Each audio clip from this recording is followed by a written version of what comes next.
সম্পাদক প্রদীপ ঘোষ ঘোষণা দিয়েছেন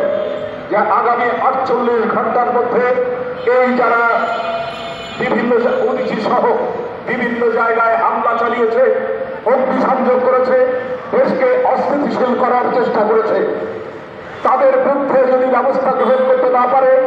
তাহলে আমরা সারা দেশে দুর্বার আন্দোলন করে তুলব। আমরা আজকের এই সমাবেশ থেকে জানাতে চাই 48 ঘন্টার মধ্যে যদি এই সরকার ব্যর্থ হয় তাহলে আগামী মঙ্গলবার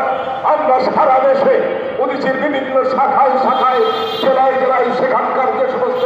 সংস্কৃতি কর্মীরা রয়েছে, প্রগতিশীল মানুষরা রয়েছে, যারা এদেশের মুক্তিযুদ্ধকে যারা এদেশের মুক্তিযুদ্ধের মূল আকাঙ্ক্ষা গণতন্ত্র সমাজতন্ত্র একটি ধর্মনিরপেক্ষ বাংলাদেশ গড়ার যে স্বপ্ন সেই স্বপ্নে বিশ্বাস করেন, তাদের সবাইকে নিয়ে সারা দেশব্যাপী আমরা দুর্বার আন্দোলন গড়ে তুলব এবং সেদিন আমাদের সারা দেশব্যাপী কর্মসূচি থাকবে। সেইখানে আপনারা যারা আজকে উপস্থিত হয়েছেন গণমাধ্যমের বন্ধুরা সহ সকলকে সেই কর্মসূচিতে থাকার আহ্বান জানিয়ে আমাদের